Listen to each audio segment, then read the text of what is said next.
When the light of Jacob Riis had just faded from the damp tenement walls, America entered a new era. An era where the truth would no longer be buried in darkness. Pens as sharp as surgical knives appeared, ready to dissect every rotten piece of society. And they carried a name that the powerful both despised and feared. The muckrakers. After the earthquake named How the Other Half Lives, Americans saw for the first time the true brutality of poverty. But that was only the tip of the iceberg. If poverty was the final product, then beneath it lay an entire system of greed and exploitation operated with sophisticated precision. Jacob Riis had turned on the light. But to expose all of the darkness, America needed more lights. And so an army appeared. Not a real army, but an army of journalists, writers, and investigative reporters. They were not paid well. They had no protection. They had no political power. The only thing they did have was courage and an unyielding belief that, if the truth is exposed, justice will have a chance to survive. They dug through the secret files of corporations. They descended into the basements of factories where the light never reached. They followed the money trails that the tycoons wanted to hide. They faced threats, bribes, and even surveillance. But they did not back down.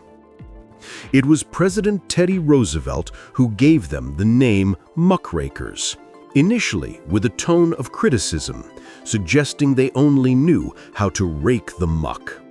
But then Roosevelt himself had to admit, those muckrakers were cleaning up an entire national swamp. And at the center of that journalistic front line, there was a woman that the entire world of finance feared. Ida Tarbell. Ida Tarbell's story did not begin with journalism, but with family pain.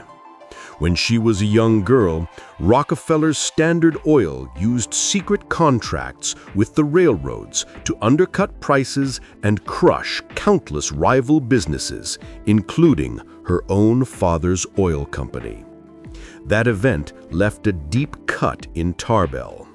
But instead of letting hatred consume her, she turned it into investigative fuel, cold, detailed, and unforgiving. Tarbell went to New York, then Cleveland, Pittsburgh, and the places where Standard Oil had once operated. She interviewed hundreds of people, workers, distributors, former managers, and even the lawyers who had signed the secret contracts. What made her so terrifying was not her emotion, but the absence of emotion in her work. She was a data-collecting machine, a Sherlock Holmes of the industrial age. Thousands of pages of documents buried in dusty archives were all dragged out by her. Secret letters between Rockefeller and the railroad lines became proof of collusion. Price-cutting contracts became confessions of monopolistic practices. When the first article of her series was published in McClure's magazine, America was startled. The second article, the entire society was in an uproar. By the 10th article, Rockefeller began to worry. By the 19th article, the Supreme Court took action. On May 15, 1911, Standard Oil, an empire that had reigned for 40 years, was broken up into 34 smaller companies. And the person who lit the fuse for that historic explosion was a woman with a pen. If Riis showed America the pain, then Tarbell showed America the cause of that pain. The truth had become a weapon, and the muckrakers had become warriors. Part 2. Upton Sinclair, the disease in America's stomach.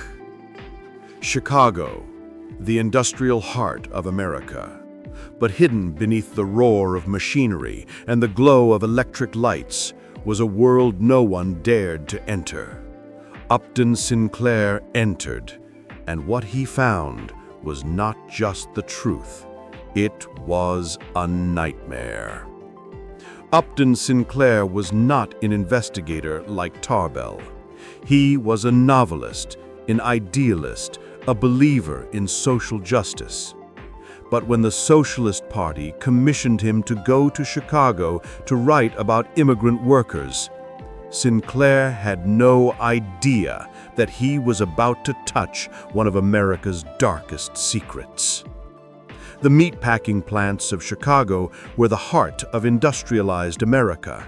The entire nation ate meat from here. Millions of families, thousands of restaurants, even the army depended on it. But Sinclair discovered that behind those walls lay a horrifying truth. Workers toiled for 12 to 16 hours in the biting cold, standing next to grinders that could pulverize an arm in a single careless second. The assembly lines moved so fast that injured men had no time to get away.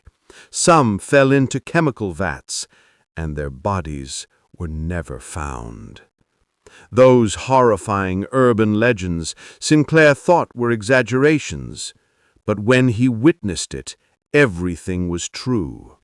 He saw piles of rotten meat being washed with boric acid to deodorize it. He saw rats running all over the floors and sometimes being ground up along with the meat. He saw workers lose their fingers and then return to the line. Chicago called that place Hell's Kitchen. Sinclair wrote as if he was screaming at the entire nation. He researched, he recorded, he wrote down every story, every detail that a normal person could not bear. When The Jungle was released in 1906, American society panicked. Mothers threw the meat in their kitchens into the trash. Restaurants were boycotted. Slaughterhouses were condemned. Millions of letters flooded the White House. President Teddy Roosevelt, who initially distrusted left-wing writers, was forced to act. He sent a special commission to Chicago. When the secret report returned to Washington, Roosevelt threw the report on his desk and said, "It is even worse than what this man Sinclair wrote." In just a few months, two historic laws were born: the Meat Inspection Act and the Pure Food and Drug Act. Both became the foundation for the FDA, the U.S. Food and Drug Administration. Just one novel, one story had changed the nation's laws. Sinclair became a symbol of the power of the press. Though he admitted bitterly, "I aimed at the public's heart and hit it in the stomach." But the truth is, he saved millions of people from deadly meals. If Tarbell exposed the manipulation of corporations, then Sinclair exposed the rot within the very food Americans put in their mouths every day. And together, they became the spearhead of a revolution called the Progressive Era.